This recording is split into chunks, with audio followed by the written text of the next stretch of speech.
Hello everyone and welcome back to Gundam of Gundams. I'm Josh. And I'm Amy. And today we got, what is it, episode 15? Technically 16 if we count Dawn's Island. I don't know. Of Mobile Suit Gundam, titled Tamura's Grief. I mean, basically. That's actually like Sayla's Agony, but let's be honest, I care way more about Tamura in this episode. Well, the Sayla thing only happens in like the last third thing anyway, too, so it's mostly about Tamura. Yeah. It is the infamous episode. The salt episode. It's the salt! The white base is running out of salt. What are we going to do? I mean, that is the whole driving plot of this whole episode, so... Yeah, pretty much. It's the whole reason why the white base kind of goes off course. Sayla's thing is just kind of there. Yeah. So it should really be named Tamura's Agony, I guess. Tamura's Agony. Well, let's just jump right into it. Let's go. So we start off in the desert. And, okay, so apparently they tell us they're going west in Central Asia? Okay. Yeah. So the white base is looking for some Earth Federation guy who's arriving to kind of tell them what they're going to do next. You know, kind of give them some orders. They're looking out the white base through telescopes and stuff. Basically, everybody's just really freaking tired, and yeah. So they had their eyes out open for this guy. Yeah, they've been looking all night and all morning, pretty much. Got another view of the map. It looks way better than that first view, I tell ya. Still dank, though. Yeah, it's dank, but it doesn't look like a dead leaf. Like, at least I can actually read it. It looks like the white base and, like, some terrain. That's all I can see. Yeah, and honestly, that's really all that really matters. White base is still looking for that guy. Chef Tamura comes in with, I have no clue what these things are. Burgers. Now, I think they're supposed to be burgers, but man, they do not look like burgers. They look like the saddest version of a burger I've ever seen. The burgers in Zeta look way better. Yeah. And you know why? It's because there's no salt. Oh yeah, because the salt has everything to do with the appearance of what they look like. Yeah, and Tamura's like, right, we have no salt. And Bright's like, wait, that's a thing? Yeah. Like, can we get more salt, Mr. Bright? It's gonna make the crew go crazy. Yep. And we get this really weird looking frame of Bright with eating the burger. Whatever this thing is. Pastry, burger, I don't know what it is, but he's eating it. And yeah, I think essentially they say that they kind of see somebody, so they're like, oh, okay, I think that's our man. Let's go. So I'm just thinking, Mirai opens her eyes mid-kiss, and that's what she sees. Oh. That's a little disturbing, actually. I know, right? He had 2 kids, you know. I think he's okay. Just keep your eyes closed, I guess. She puts a bag over his face, I don't know. Right, nope. She puts on sunglasses so that she doesn't have to see it. Like Quattro? Yeah. Anyways. Bright's like, wait, why do you have to put those on? Yeah. Just trust me, Bright. You remind me of Lieutenant Quattro, Mirai. He didn't have any kids after Zeta, so... Yeah. Well, I mean, he's still gonna kiss her. Well, yeah, I know, but, like, you know, that would get really awkward if, like, he talks about Lieutenant Quattro later. Mirai's like, who's Lieutenant Quattro? It's like, oh, he was actually Char. He actually worked out a lot during that time. We didn't see him. Yeah, he was built. He was jacked. He had an 8-pack. Yeah, but I ran into him in the shower at the argument once, and yeah. Dude was jacked. Alright, we're getting off track. This always happens. Alright, so they see their guy in the desert. He's driving a Jeep. I don't know how he's driving it. He's kind of like hunched over the steering wheel. Basically dead almost already. And Bright has like this kind of mask helmet thing that kind of looks like a GM Gundam hybrid. Like, I think it's a gas mask or something, but I'm not like 100% sure. It's probably just like a oxygen mask, like in general. Maybe in general, yeah. But it looks weird. That looks kind of weird. And he's like, "Do butterflies fly in the desert?" And it's like, no, thorns fly. No, through. only a Yeah, cactus yeah. thorn flies through the desert. It's like he was sent by General Revel. So I guess that was like the code phrase or whatever. But you don't know if like it was like some Xeon guy or just some random passerby. They'd be like, "What the fuck are you talking about?"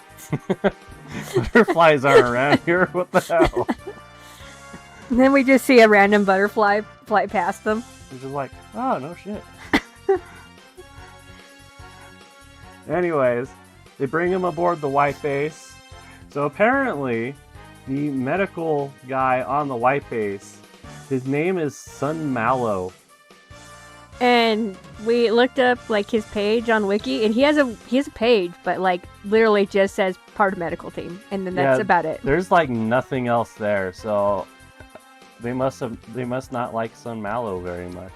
Well, like going back to the other characters, like we've had those Xeon guys who put the bombs and stuff. Like they all got manga, and some Mallow or whatever his name is, man, he's just forgotten, I guess. I don't know. Like I had totally forgotten about this guy. Yeah.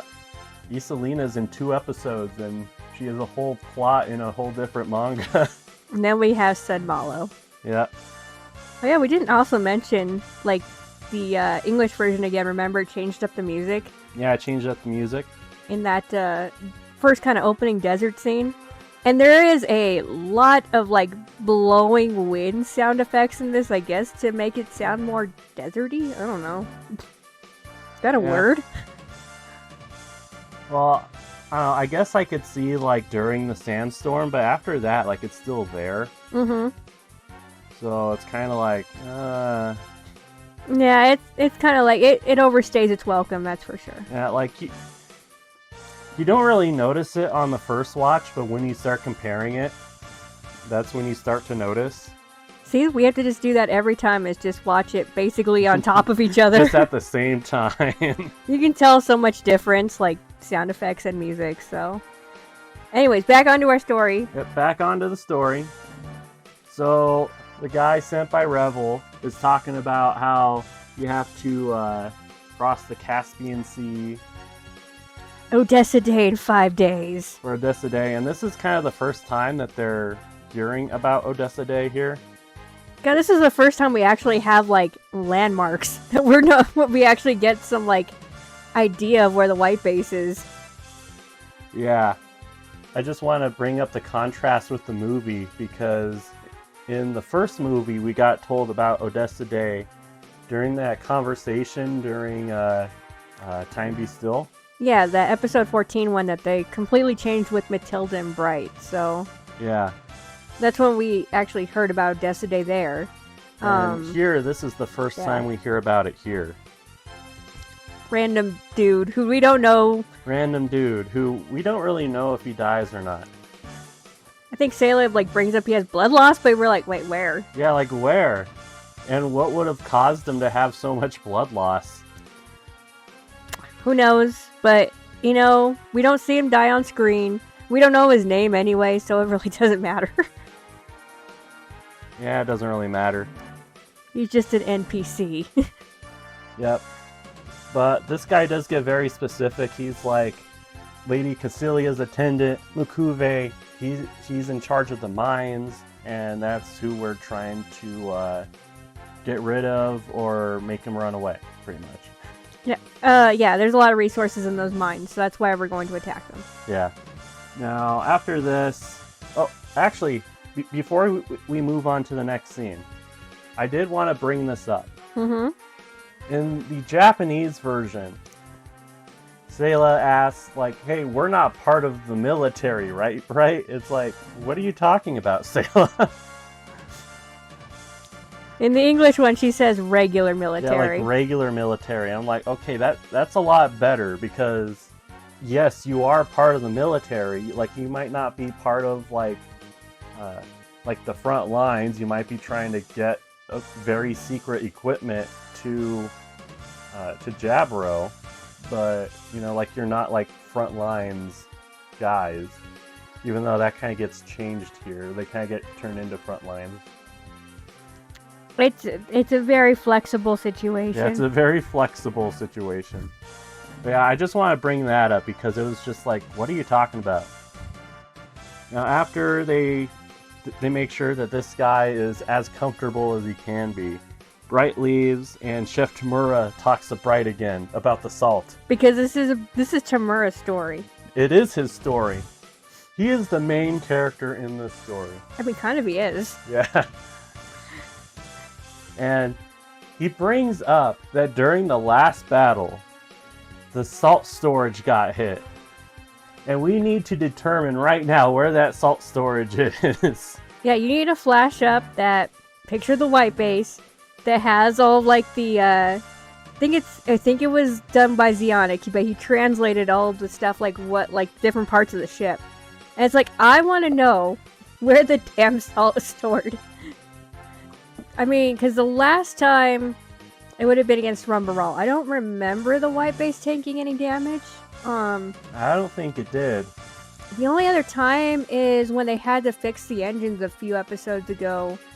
And I think they might have gotten hit, but I think it was more in like, I don't know, maybe like one of the docking areas, but I can't remember, but... They were fixing the engine. That episode was during the Time Be Still episode. And I don't think White Base really got hit. Anyways, trying to figure out where this salt is actually stored. It had to have been an off-screen battle. That's kind of where I'm at. I just want to know, like, if the salt is almost gone, what about the pepper? What about the other spices? What about the food? Like, why specifically did just the salt get hit? Like, where was this salt stored? Because Zeon hates salt. I don't know. If anybody can tell me where the salt is stored, you'll make me very happy. Is it in that other docking bay? Because, like, no one really uses it right now. I don't know. Like, I don't know if Tamura has to go walk to the docking bay, like, every time they, like, get salt. If there's, like, a specific, like, salt closet on the white base. I have no idea. I don't know either. I just want to know where. Yeah. But we do eventually leave that conversation. And we see Amuro, who's working on the head of the Gundam, which, honestly, it looks really cool. And I can see kind of where the designers for G-Clux kind of got their inspiration for some of, like, the face designs. I also thought it looked like the Shining Gundam when it opens up, like, the head part to, I guess, do the vents for the Shining Finger or anything. But yeah, it kind of reminded me of that. Yeah. I just found that very cool. Frau Bo brings Amuro, I think in Japanese they call it breakfast. Definitely, Tamura mentions breakfast in the Japanese the first time he goes around, so yeah, maybe. But yeah, she brings Amuro food, and I mean, it looks fine. I just don't know what that, like, grayish brown stuff is. That might be beans. Who knows?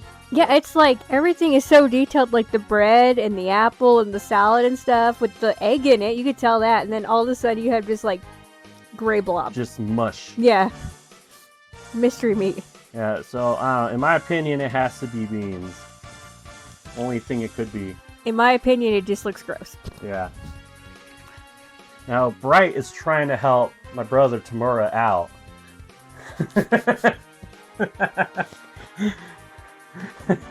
I don't know where that came from. Anyways, he's like, okay, Tamura, I got you. We're gonna go look for some source of salt. And they come across a map where there's like this salt lake. Like, kind of in the middle of nowhere in the desert. And they're like, yeah, we're gonna get salt from there. Yep. And Bright's like, hey, you know what? It's fine as long as we don't run into, like, any of Makuve's men. So, yeah, it'll be just fine. And Mirai is just like, oh, that's so unlike you, making assumptions. Where it's like, don't laugh. Don't laugh at me now. It's like the non-gay version of Garma and Char talking about don't laugh in front of the men, Char. Don't laugh, Char. The men are watching. Yeah. You can't tell me that they're not already kind of like together in some way. Ever since that one episode where Bright just wanted to get away from everyone and then Mirai followed him. Just saying. Alright. Back on track. Ron Baral is kind of, you know, moving around in his new ship, the Gallop. He wants to talk to Makuve, but... Oh, what's his name? Uragong or whatever? Uragong. I think it's pronounced differently in the Japanese too, but like, basically Makuve's like right-hand man, I guess. I don't know. Yeah, pretty much. He picks up instead, and he's like, hey, Makuve's not here at the moment. May I take a message? And, you know, he's like, I think Rumbarol likes him. He's like, you know, at least he's gonna help us, kind of, you know? Yeah. He's not leaving us in the dark, like, if there's information to pass by. Yep. Haman is a lot more skeptical, though, which, honestly, she should be. She's right in this circumstance. She is. And Rumbarol is just like, hey, you know what? I'm just a soldier. I don't want to do anything with politics. I just want to get my job done and go home. Yeah. Which is just based. Let's just be honest. That was like the only other kind of like English kind of translation thing where it was like different. Yeah, so he says politics in English and then like he talks about how he's a guerrilla soldier in Japanese. He's like, you know, I don't deal with this stuff. Yeah, like I don't care about this crap. English also adds in more music for in that scene where you actually see the Gallop for the first time. Yeah. Just like, why does like Xeon always have like the generic song like that comes on and it's just like, oh yeah, that's Xeon's theme, I guess, but it's really not. Yeah, it's really not. Anyways, we do get to see Makuve here. He's playing with his vase. That sounds so dirty. I mean, his vase is a little phallic, I'm just saying. It's very rare, Josh. Very rare. It's from like an old Chinese dynasty or whatever. And he keeps flicking it. It's like, Uragong, you like the sound this makes? He's just like, sure. It's like, sure? Is it antique? I feel like he's a little creeped out a little bit by Makuve. Honestly, I'd be creeped out if my boss was just like flicking vases? Flicking his vase all the time. Oh man, it's probably something on Urban Dictionary, flick your vase.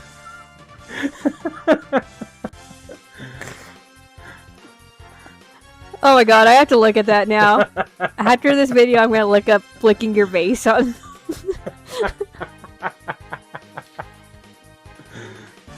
Oh my god. Anyways, Makuve brings up a map of like which direction White Base is going, and he's like, "Oh, how convenient! They're moving away from my mines." And I like how there's like a small dot here where it's like I'm assuming it's the lake. It's blue, so I'm assuming, yeah. And Makuve ultimately decides to be like, hey, let's share this information with Rambaral so that he might leave sooner. He doesn't need to know my plans. Which, I don't really know what his secret plans are, honestly. Like, I've watched this I don't know how many times. I don't think I really know what it is. I mean, I don't want to spoil, I guess. I don't know. The only thing I could speculate is maybe said nuclear weapon later on in the series. I have no idea, but like I don't think that would be a problem with any of the zombies, so I have no idea.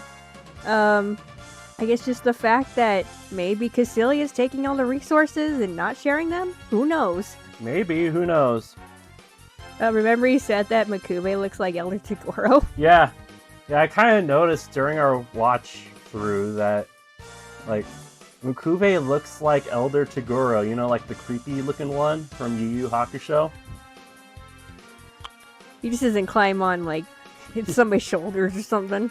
Yeah, he just doesn't, like, go on all fours and, like, crawl around and stuff. I'm not gonna make the same comment. Okay. Well, let's just say he has a little bit more melanin than Elder Toguro. Wow, racist. What? It's just an observation of what his character design looks like. I'm just saying.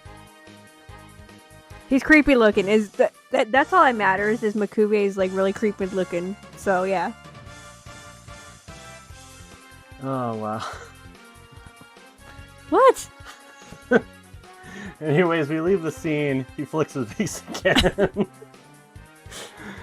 Josh, this is coming from someone who eats black chocolate. I'm just saying. Yeah, so if you guys don't know, in Japan they advertise it as black chocolate instead of dark chocolate. Yeah, so the box of Meiji chocolates I have says black chocolate on it. Yeah. Anyways. We have to explain every like little thing just to, you know, cover our ass to make sure we don't get in trouble, I guess. Oh. Alright, anyways. Bring it down. Anyways, okay. So, Rambaral, like we go back to Rambaral and he's like, how nice that they shared the location of the light base with us. And Haman's just like, what's the angle here? What are they using us for? But you know, Rambaral's just like, yeah, let's just get this done. Yeah, Rambaral's just like, hey, you know what? Let's just go with the flow. You're worrying way too much. Now, unfortunately, the white base arrives where the lake should be, and they find just barren desert. No more lake. No more lake. And here we see the title of this episode truly come to fruition, where it's Tamora's agony.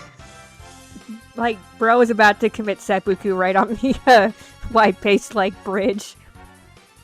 I'm like, no, man, it's okay. It's okay. We'll find more salt. Don't worry.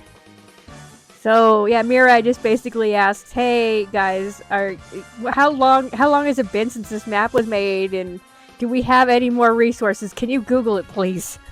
Yeah, and pretty much they say, hey, you know, all of the map satellites, like the map-making satellites, were destroyed like when the war started. So the best that they really have is like pre-war stuff. Starlink is gone. Yeah, Starlink is gone. Tisk, tisk. They destroyed Elon's legacy. Before they could get too in-depth with where that lake went, they start kind of reading the Gallup, but they don't know what it is. And the sound that the sensor makes is different between English and Japanese. The English one is way more annoying. Yeah, so like the Japanese one is kind of like a small beep. The English one is like bruh, bruh. Yeah, it's like a siren. Though I think they say what the lake like moves like every 500 years or something. Yeah. It's like, yeah, so we're just kind of in that cycle. We gotta find it. Which is kind of like, okay, what are you talking about? But I don't know, I can kind of see it with like, you know, like water like eroding part of like the ground and stuff. And, The Earth is a crazy thing. yeah. Anyways. It's like when you see those videos of those guys who will like make a small like creek on like a beach, and then like they'll show like a passage of time, and that creek turns into like a huge river. What YouTube videos are you watching? Have you never watched those? No. Really? Okay. I'll have to show you. What channel is this that you're just like watching time lapses of like creeks becoming rivers? It's kind of relaxing. It's kind of interesting too, because you'll just have guys shoveling until they get like a tiny creek, and then it just like gradually expands. They're like beavers, except for I guess the opposite.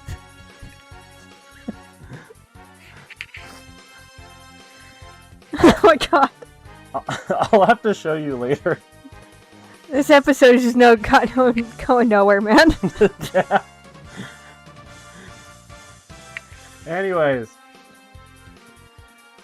Haman is kind of explaining the plan that Rambaral has. So basically, they're going to sandwich the white base with the Gallop and then Rambaral's mobile suit squad. And then hopefully that'll be enough to take out the white base. Bright's like, get to your battle stations. Let's go. Battle stations level 1. Yeah.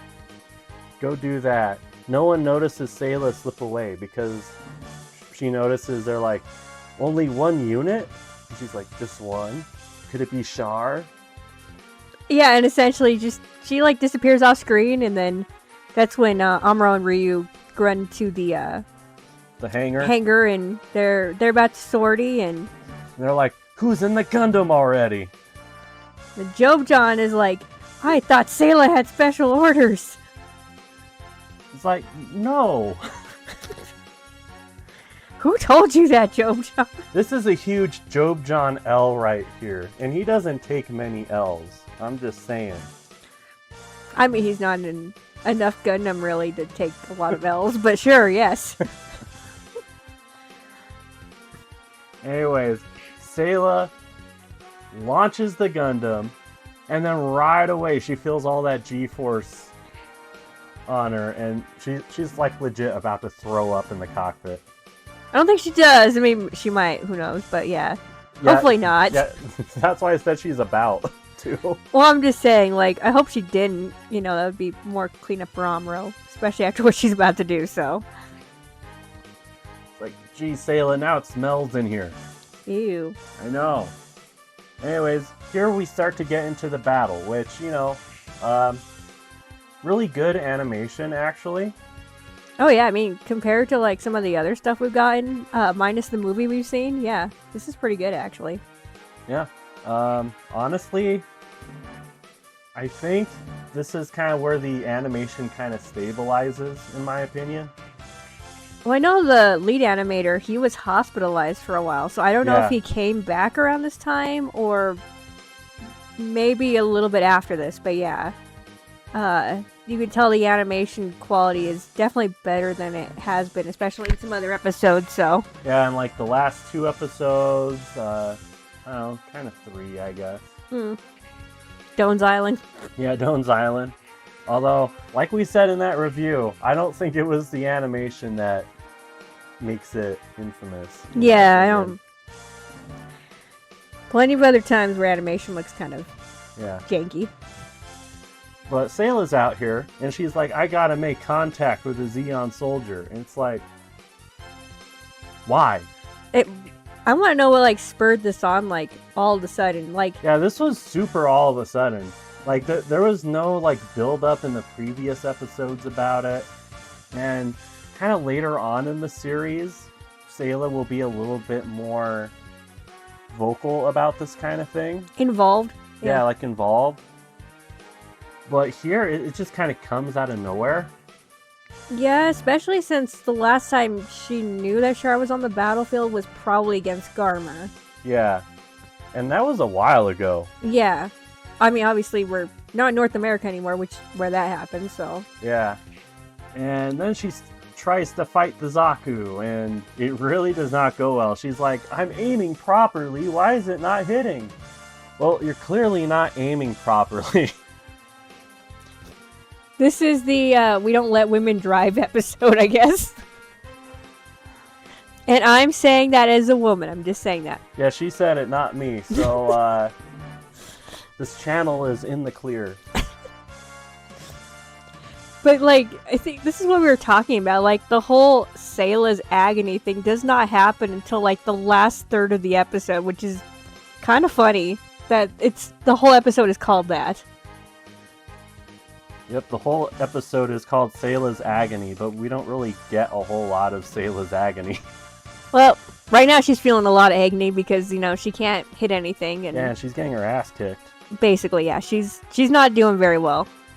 And Rambaral is like legit about to possibly finish her off.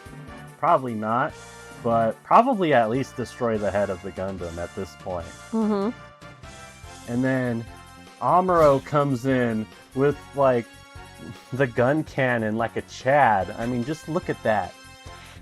Yeah, basically this is like the highlight for the gun cannon. Like this is his time.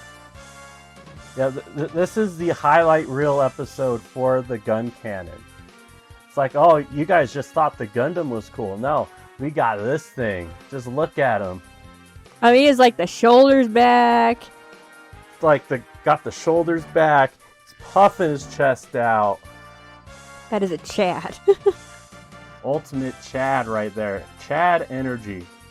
Amuro goes off to fight Rambaral. And he does kind of semi lands a hit. It's actually more on the ground. And it causes everyone to lose track of Rambaral. That's enough to push him back for sure. Yeah. So Now, Sayla goes in without, communicating with anyone. oh yeah, her comm is off too. Yeah. Make And- another woman joke there. I could say it. I'm a girl. I don't care. And she gets the Gundam's foot cut off because she goes in all by herself. Okay, is it just me, or when did Rumbarall have like time to like go under the sand and stuff to like make that trap?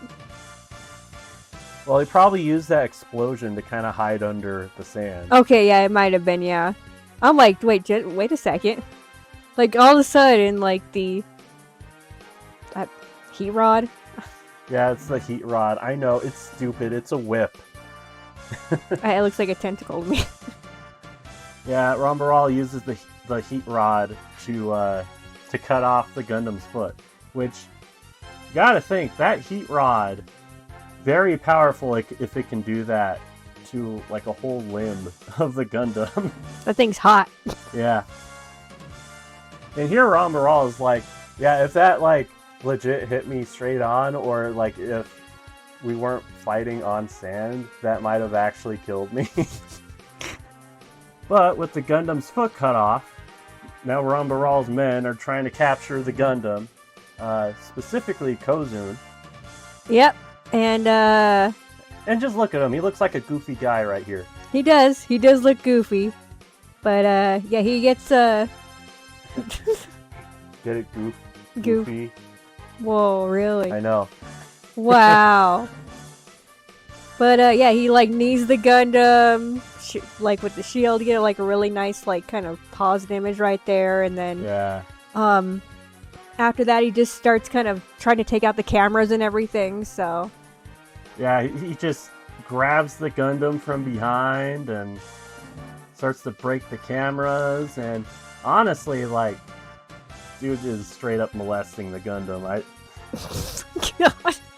I mean, the finger details, like especially around the eyes, yeah. Yeah, it's like, okay, dude, you're going a little far here. I don't know who the animator was in that scene, but like, yeah. Someone was getting a little too happy there. Also want to mention, like, there was no mono eye. When he, like, first grabs the Gundam's head, you're just like, wait, what? What happened to the mono eye? Kozun then says, hey, Rambaral, get the heat rod and, like, cut the power pipe. And I'm like, what are you even talking about?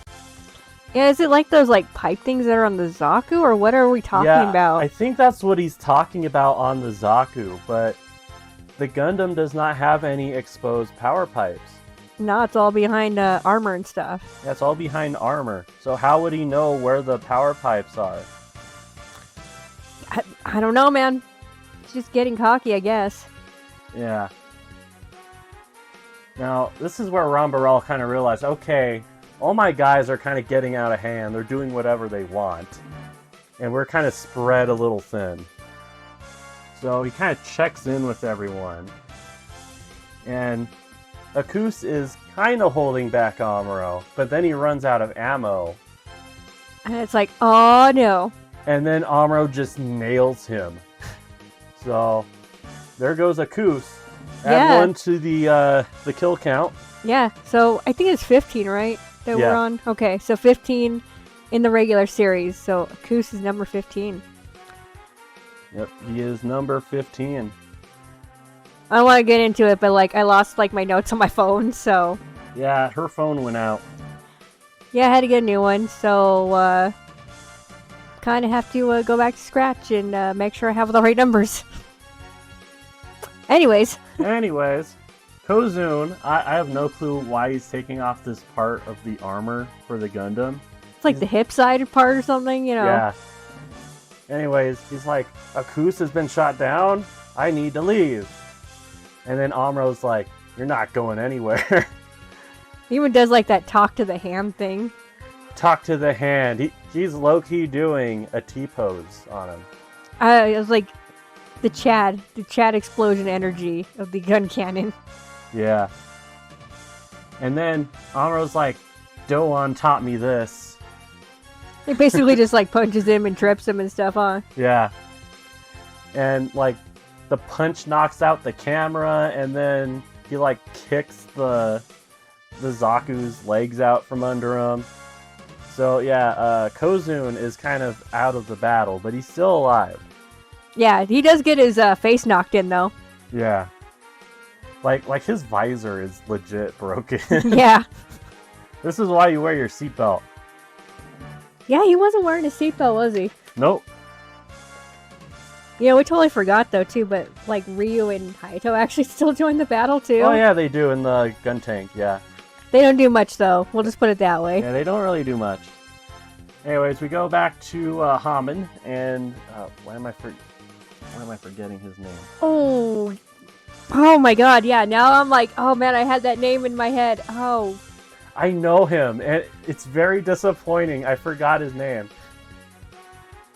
We're gonna do this. I'm gonna find this.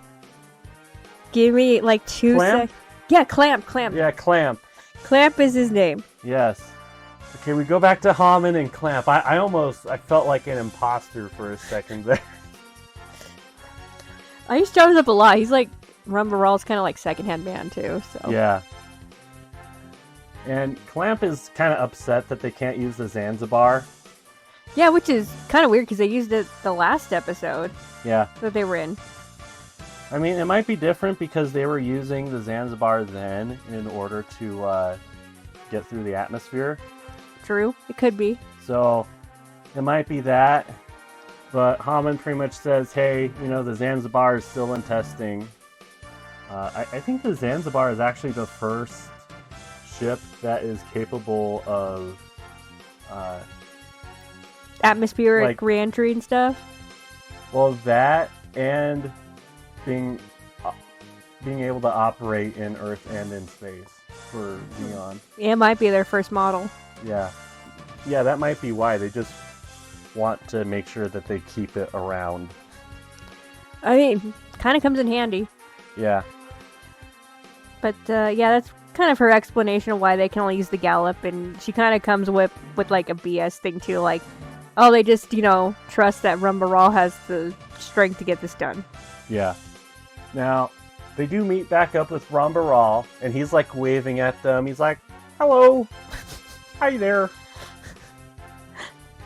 They already know. Well, they don't know about Kozun actually still being alive, but Yeah, they're kind of assuming that both of them are dead. But we only got one kill count, so. Yeah. For now.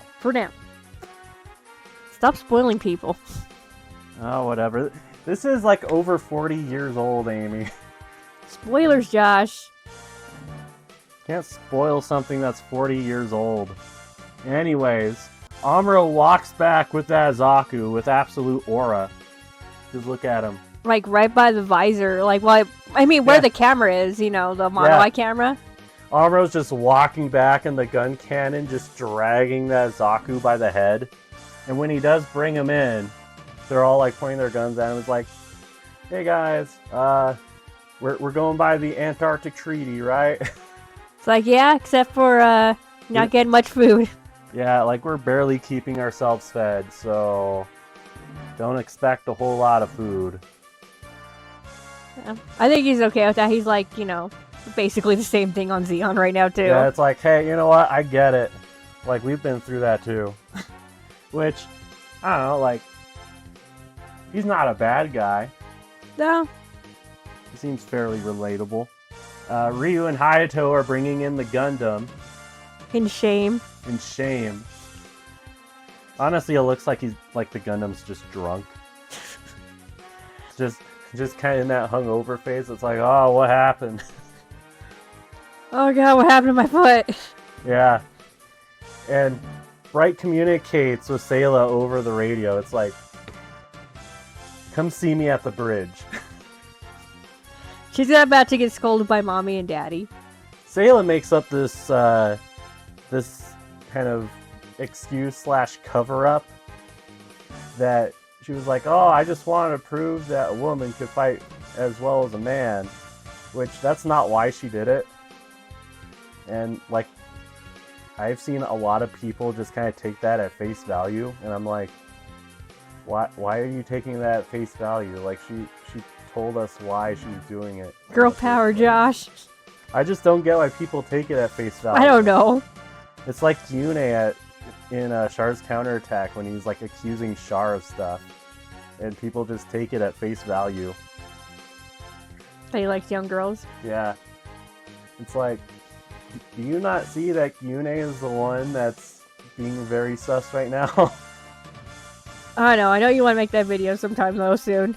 Yeah. I just don't know when to make it. Well, anyways. I am glad that it's not nowadays where it's like Sayla would have just kicked all their asses without any problem. It's like, wow, she pilots better than Amuro. Let's take him off the Gundam. Then that's why Amuro runs away. Yeah. Oh man, that would totally be like the Netflix adaptation. She's a woman of power. Just like rings of power, Amy. Oh god.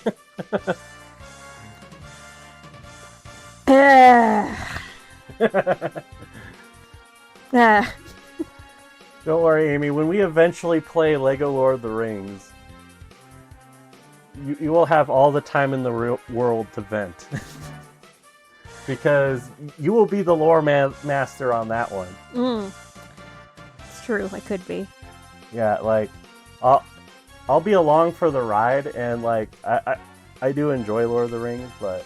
I mean, we're gonna screw up that lore though, because we're gonna be making like random characters. Yeah, we're gonna be making... We're gonna make Bright Noah. We're gonna make Bright Noah. We're gonna make Tim Tebow. We're gonna make Kyle Orton. That's another story for when we actually play Lord of the Rings. Yep, but if you guys want to see that, then put that in the poll that I put up a while ago. Tell us in the comments who we should make in Lego Lord of the Rings for Gundam. Maybe Char? I don't know. Who knows? But let's get back to the video. Who would get that ring to Mordor? Let's get back to the video. We get sidetracked way too much. Anyways, Sayla gets punished by mommy, and she has to go into the brig for 3 days. Yeah, brig for 3 days. When they get to the brig, they're gonna feed Kozun. And Sayla's like, ooh, let me do it.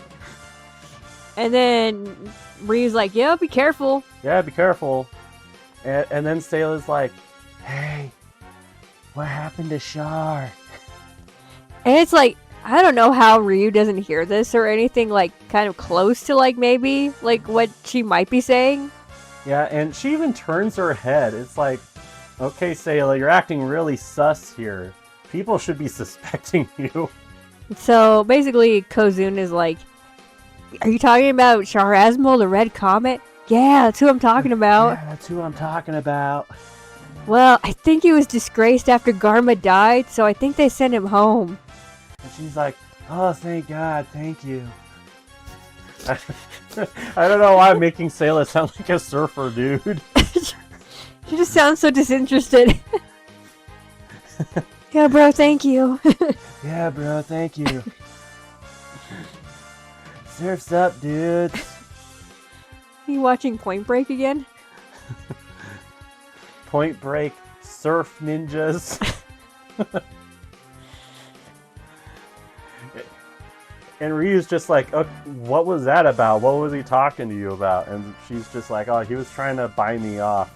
Lies. I don't know how he didn't hear anything. Like, I want to know how Sayla goes through this whole series without anyone suspecting her. until, Bright actually hears what's going on. Like, until Bright actually hears something that's going on. I mean, after this, she doesn't really bring it up again, so... Yeah. Now they put Sayla in the brig, and Fraulo's like, just let me know if you need anything, girl. Which is going to be a stark contrast for what comes next. But, pretty much. Sayla's like, oh, Char is my brother. It's like, how did that confirm that for you? Yeah, you saw each other once. That was basically it, so... And there were no details in that conversation for you to draw that conclusion. Just that Char is okay. Alright. Which, I was thinking about this earlier. I think in the movie, they either change or extend the conversation so that it kind of includes, like, what do you know about Char? Oh, you know what? It might... Yeah, and so this plot point makes sense in the movie, but here it doesn't. Because that's when Kozun is like, oh, I heard he has bad scars on his face, that's why he wears a helmet. Oh, yeah, you might be right. Yeah. We have a long way to go till that next movie. We'll have to see in I don't know how many months to see if I'm right, but I'm pretty sure that's kind of how they handle it in the movie. But here it just is like, okay. It's just kind of like, okay, how do you figure that? She's a new type. I don't know. I mean, she is, but... I mean, I don't even think in the series we haven't gotten any mention of new types yet, huh? No, we haven't. Just in that first movie, so... No, just here? that Matilda calls Amuro an Esper. Yeah, but she's kind of saying that in jest. Yeah. So... We don't get, like, the whole new type lore, I guess, brought up yet, so in the series, like, yeah, it just doesn't make any sense. Yeah. But guess what, everybody? We found the lake. Jinx. Tamura's gonna get his salt. Yes, Tamura is getting his salt. See, and this is why the whole episode should be Tamura's agony. Yeah. And then we just end with, the shot of the white base over the lake. Yeah. Yeah. Honestly, it's a solid episode. There are a few things that don't make sense. But... Well, I always remember this one because of the salt. Yes. Honestly, that is why I remember this episode too. It's the salt crisis of 79. I still need to know where the salt is stored on the white base. I need to know. Like, I lose sleep over this because it's not like... It's not the... I lose sleep over this. I just lie awake looking at the ceiling like, where do they keep the salt? Yeah, it's like that meme, like we're just staring. It's like, are you asleep? No, I'm thinking about where the white base stores their salt. I bet he's thinking about another woman. Where does the white base keep the salt? Okay, but like I was saying, like, there's no pepper shortage, there's no spices, there's no food. It's just specifically the salt. Where the hell is the salt stored? There's no shortage of the paprika. But like, okay. They have the paprika storage from Layers of Fear. Oh my god, that game is old. But like, okay, so when we get to Gundam Seed eventually, we're gonna see, like, the Archangel is basically out of everything. So they gotta, take things from Junior 7. They don't specifically say salt or anything, but it's like basically just a whole bunch of supplies. This is only the salt. Where the hell does the white base store their salt? And why is it like in a battle, like, I guess, like a location Yeah. that could be damaged by battle. Like, Yeah, it exactly. should be like kind of deeper into the white base. By the kitchen or something, you know? Yeah. It's like, where is this salt? This is why I lose sleep over this, is because I need to know where on the white base plants is the salt. I don't know. I don't know either. But in conclusion, that is why it should be called Tamura's Agony and not Sayla's Agony. Yeah. Sayla has her part, which is the last third of the episode. We don't know why, you know, it's like it comes out of nowhere that she wants to actually contact Zeon to try to find Char. Like, there's no build up to this. You know, we don't have any episodes before this where it's like, I wonder if Char was my brother. Probably the last one was the one where Char did show up when they were firing on the refugees, that one episode in the desert, remember? Yeah, but I don't think Sayla saw him. I think she has a flashback to him. Maybe. But it's just or, like... I don't know, it could be Char that had the flashback. Yeah, I don't remember. But anyways, like, I think that would be the last time that we kind of mentioned their connection, so... It's not like we've had Sayla be like, I wonder if he's my brother, you know? Yeah. Yeah, it just kind of comes out of nowhere. Which, this is like the opening to the second movie, so it's kind of even more out of nowhere. Yeah. Because even in the movie, like, but they have, like, the one time where they see each other on the colony, and that's basically it. Yeah. So, and it's like, is that my brother? You know, but she can't say for sure. And maybe, like you said, maybe in the second movie they do expand that conversation. I can't remember. We have to wait till we get there. But, like, in terms of the series perspective, it's like, wait, how did you draw the conclusion that that's your brother for sure? How did we? I don't know. That's why I'm asking you.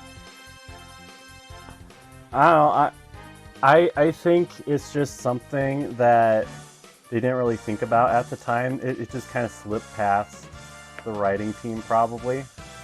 Yeah, maybe. And that's why I think they kind of change it in the movie. But we don't remember for sure how they changed it exactly, so... Yeah, like, I'm pretty sure that's how they change it. I could be wrong, though. We'll see. Well, when we eventually get there, we'll see if it's your Mandela effect or something. Whatever. It's the Mandela effect. It was Berenstein. Oh, man. And then... I don't know, this was your first time kind of, like, doing the episodes on top of each other, the English and the Japanese. Yeah. What did you think about it? Just curious. Honestly, I liked it a lot better because before we were having to like switch back constantly, like back and forth between versions. Mm-hmm. And this time when we were taking screenshots, like we could like actually hear the differences as they overlap. Yeah, so it's kind of like streamlining the process. for sure, and like you said, like we could tell when they're actually adding music. So like the English adds it in the opening. They add some music when you first see the gallop. In the battle, when it first starts, they add music, and then there's like a kind of short like musical thing when the gun cannon when Amuro is about to kick Kozun's ass. Man, there's just like a slight kind of like musical kind of cue there too. So. Yeah. And then, of course, you get to hear all the sound effects. So, like I was talking about the... yeah, like, all the things that they changed, like, Mm-hmm. it just stands out more. So, like, the desert blowing wind, and then the all the computer, like, sound effects you get to. And then, of course, like, we were talking about the siren thing on the white base in the English one. Oh my god, yeah, it was a lot louder than the Japanese kind of warning system. So, yeah, I think probably keep doing that. I think it makes it a lot easier. Yeah, let's keep doing that. Also, I do want to say, it gave me a new appreciation for how close the English script is to the subtitles. Yeah, it's actually really pretty accurate. Yeah, like it gets from like 90 to 100% accurate. And it's really just like those little things, like maybe slightly saying things a little bit different to like match like a mouth flap, or you know, like politics versus guerrilla soldier that Rumba Rawl said or something. So Yeah. it's like, it's really not even that much off. Yeah, it really gave me a new appreciation for that. Anything else about this episode? Because, like I said, I always remember this episode just for the salt. So, in that perspective, it's like, yeah, this is a really memorable episode for me. I don't really think so. So this is a memorable episode, like, for that alone. Honestly, like, that is why I remember this episode, along with, you know, Sayla just kind of being a dumbass. Yeah. Like, for me, it's always like, oh, this is the Salt episode, and it's the Sayla being a dumbass episode. So, Like, literally out of nowhere, too. yeah. Like, And Bright kind of brings that up because he's like, you're like a pretty clever person. Like, I don't know why you would try to do this.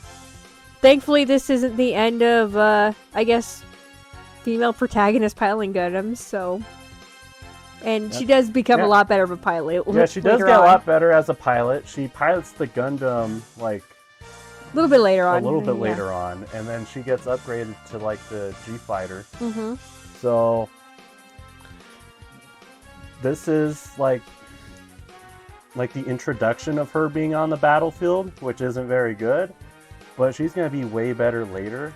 Mm-hmm. And, I don't know, I really appreciate that, you know, it's not just, like amazing right off the bat. Yeah, for sure. And even though she's done simulators, like, you know, it's a whole different ballgame when you're actually on the battlefield. Yeah. And like I said, thankfully, ladies, we don't get stereotyped as being bad at Gundam pilots. It's not the this woman doesn't know how to drive episode. Ugh. You're the one who keeps bringing it up. It's because I can. So take that. Oh man. Yeah, I don't think there's anything else really I can say about this episode, but... No, and honestly, this is just kind of like another chapter in the Ramba Rawl arc, which I think is the arc that makes the White Base crew develop most as a crew. You definitely get more personality out of all the crew, too. Yeah. And this is definitely one of those moments where, like the crew is kind of going through some, I guess growing pains is kind of a good way to put it. Well, they need the salt, you know, so... Yeah. That salt is essential, Josh. It's gonna drive the crew crazy, just like Tamura says. Yeah, I don't think I have anything left to really talk about this episode. No. It's solid. Should be called Tamura's Agony, but we've already talked about that. Yeah. Cool. Yeah, I think that's it for me. That's it for me, too. Alright, is there anything you want to bring up before we close out? Not that I can think of. Just hopefully we get more onto regular uploading pace again. Yeah, and I've been trying to keep it regular. I mean, you're doing a good job. Yeah. I hope you all like the Gundam Breaker 4 videos. You have more suggestions, send them in. Yeah, if you have more suggestions, send them in. Like, I would have never thought of combining the Helios with the Double X. Mostly just because I've never watched Build Fighters, so I kind of forgot that the Helios exists. But yeah, it was cool. It was really cool. And of course, comment down there in the comment section too. Like, if you want to talk about the White Base Salt, I don't know, something. Like, obviously I'm losing sleep over it, so... Yep. If you have, like a good comment or something, we'll bring it up in the next episode. Or like with that Gundam Breaker 4 video with the Gundam Celine. If you comment like a combination that you want, I'll put your comment in the video. So yeah. I think just besides that, keep on sharing, and subscribing, please. I don't know how many subscribers we have now, but like it's growing, so I'm cool with that. Last I checked, I think it was like 53 or 54. That's cool. Yep. Like we said, we like just to talk about Gundam and stuff, so, and with us watching the episodes and stuff again. It's just kind of cool to kind of go back and find the details out. And of course, we're doing the English dub too, so like we said in the movie review, it's almost like its own kind of like beast of its own to Yeah, review. it's like its own cut. It's like its own cut, yeah. Yeah. So that's always cool too. So Yep. yeah, like, share, and subscribe, and that's all I gotta say. Yep. And remember, guys, 100 subs, we will play War for Earth. And Amy's playing it with me. And that might have to be censored. Just saying.